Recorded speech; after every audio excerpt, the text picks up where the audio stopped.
वो कभी पुलिस की वर्दी से नफरत करता था, पुलिस वालों के खून का प्यासा था, लेकिन आज वही वर्दी उसके लिए जीने का सहारा बन गई है। जी हाँ, हम बात कर रहे हैं भाकपा माओवादी के पूर्व खूंखार नक्सली रामपदो लोहरा की, जिसने हथियार छोड़कर कैंची थाम ली है और अब रांची पुलिस लाइन में पुलिस की वर्दी सिलकर अपना जीवन चला रहा है।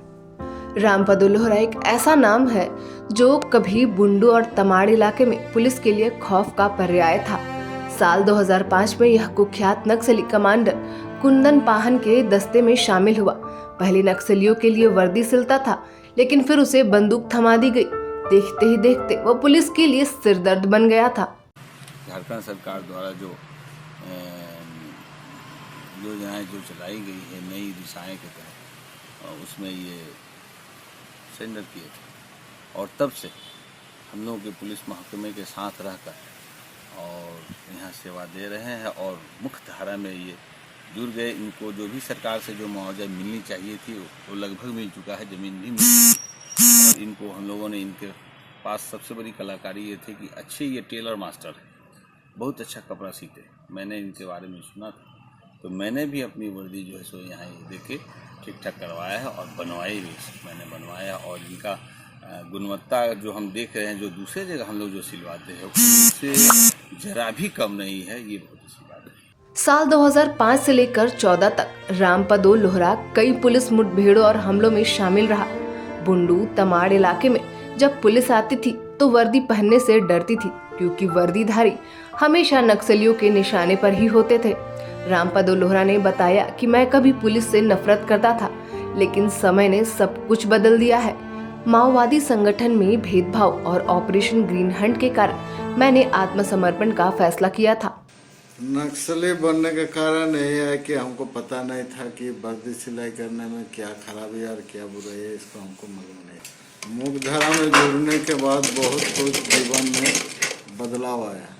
पहले एनी टाइम पुलिस का भय लगा हुआ रहता था, खाना पीना प्लस दिमाग में चैन नहीं लगता था।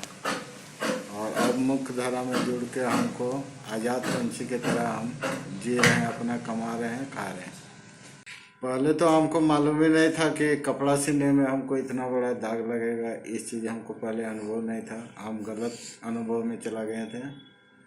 और अभी आत्मसमर्पण करने के बाद, मुख्य धारा में जुड़ने के बाद हमको आज़ादी समझ में आ रहा है। हमको पुलिस का भय नहीं लगता है, काम करने में, सोने में, सब कुछ में अभी अच्छा लगता है। परिवार का दबाव, संगठन के भीतर हो रहा भेदभाव और ऑपरेशन ग्रीन हंट की वजह से रामपदो के लिए हालात बदल गए। आखिरकार उसने मुख्य धारा में लौटने का फैसला किया और रांची में आत्मसमर्पण कर दिया। नहीं, जो लोग मुख्य धारा से भटक गए, हम तो उनको सहयोग देंगे और आग्रह करें कि सरकार, झारखंड सरकार की जो योजनाएं जो चल रही है, हमारे वरीय पुलिस पदाधिकारियों की जो इच्छा और आकांक्षाएं हैं कि जो लोग भी पथ से विचलित हो गए हैं वो आएँ, सरकार से लाभ ले। और उनके लिए सरकार दृढ़ संकल्पित है, कहीं न कहीं अच्छा करेगी और लोग फ़ायदा उठा रहे हैं। ऐसे एक ये रामपदो ही सिर्फ अकेले नहीं, बल्कि जो लोग भी बहुत सरेंडर किए हैं, कहीं न कहीं उनके हाथ को काम दिया गया है और लोग फ़ायदा उठा रहे हैं। और सबसे बड़ी बात यह है कि वो अपने परिवार बच्चों के साथ रह रहे हैं। उनकी पूरी फैमिली को हम लोगों ने यहाँ सेटल करके रखा है और परिवार बच्चों के साथ हम समय देते हैं। अब इससे बेहतर जिंदगी क्या हो सकती है। रांची पुलिस लाइन के पानी टंकी के पास बने छोटे से कमरे में अब रामपदो की नई दुनिया बसती है। जहां कभी उसके हाथों में बंदूक हुआ करती थी, आज वहां कैंची और सुई है। और जब पुलिस उसी की सिली वर्दी पहनकर गर्व महसूस करती है, अब पुलिस उसी की सिली वर्दी पहनकर गर्व महसूस करती है और रामपदो भी खुश है। उस समय पार्टी में वही सिर्फ सब एनी टाइम सिखलाया जाता है, इसलिए उस समय प्रशासन के ऊपर हमारा बहुत खराब नज़र से हमको दिखने को मिलता था। इसलिए कि पुलिस आने से किसी को छोड़ता नहीं था, बोलने से सुनता नहीं था। इस कारण हमको पुलिस को देखने पहले मन नहीं करता था।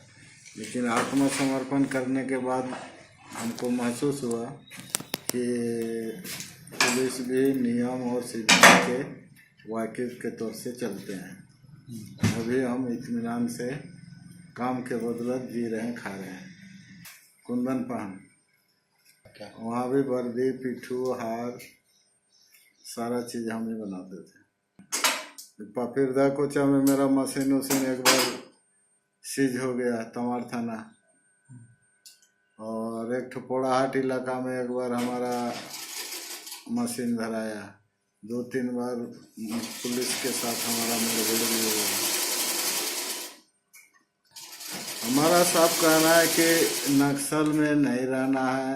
वहाँ रहने से सिर्फ घूमने और बेचैनी के हाल में एनी टाइम रहना पड़ता है। एनी टाइम भूत सवार जैसे होता है, उस प्रकार से पुलिस एनी टाइम दिमाग में छाया हुआ रहता है।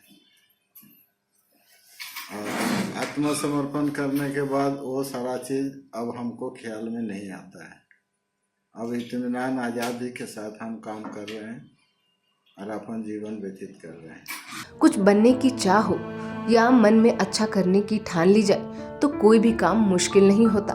रामपदो लोहरा की कहानी भी कुछ ऐसी ही है, जिसने नफरत छोड़कर नई जिंदगी अपनाई और अपने हुनर से समाज में नई पहचान भी बनाई। न्यूज़ अलर्ट इंडिया के लिए कामेश की रिपोर्ट।